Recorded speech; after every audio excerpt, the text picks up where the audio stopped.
Hello, teachers. As you look at the list of students who will be in your class in the fall, you're likely going to wonder which class format is best for your students. In order to meet the needs of all of the students and their differing circumstances, you will need to counsel with your priesthood leaders, your parents, and the youth. There's going to be differences with transportation, school start times, and lots of different factors that will need to be taken into account.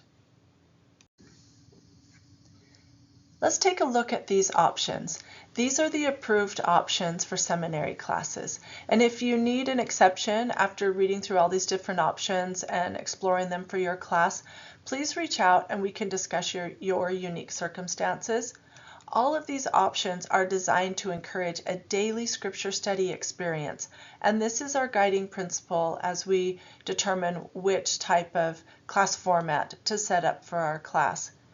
Now, I want you to note just before we look at these, the home study at the bottom of the graph is an exception that is rarely used because we know over time we've seen that students just respond better if they have a daily experience with the teacher and with other students to help them along with their learning.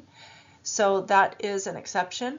And the online using Canvas, you would know if you would have a specific call to be an online teacher and you would be getting special training to work with Canvas. So those two options are the exceptions. Now the other two options, the in-person and the remote, I want to talk about those really quickly. The in-person would be at someone's home, or if that's centrally located, or at the church building, and those are going to be 5 50-minute lessons a week. Please note, if your class is only going to meet 4 days a week, that those sessions need to be 60 minutes instead of just 50 to compensate for the fewer number of instructional days. The remote option is usually delivered over Zoom, and again, it's a daily experience with your students, but it's just an online over Zoom experience instead of in person. You can choose a hybrid of these. You can choose if it works better for your students to have maybe Zoom 3 mornings a week and in person 2 days a week at the church building. I don't know. You could even choose, we're going to do Zoom 4 days a week and 1 day we'll be at the church building. We'll meet an hour before youth night and have seminary in person, and then they'll have youth night. So you might have to get creative if there are a lot of transportation issues and if your students are really spread out geographically.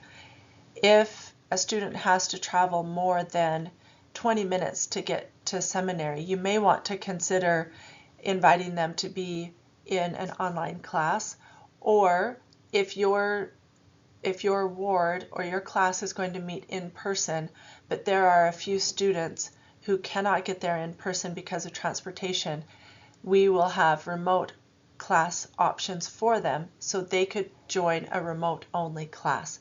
So keep this in mind as you are looking at all the different students in your class, figuring out the class format that meets most of the needs, and if there are some students with extenuating circumstances, we can help find a class for them.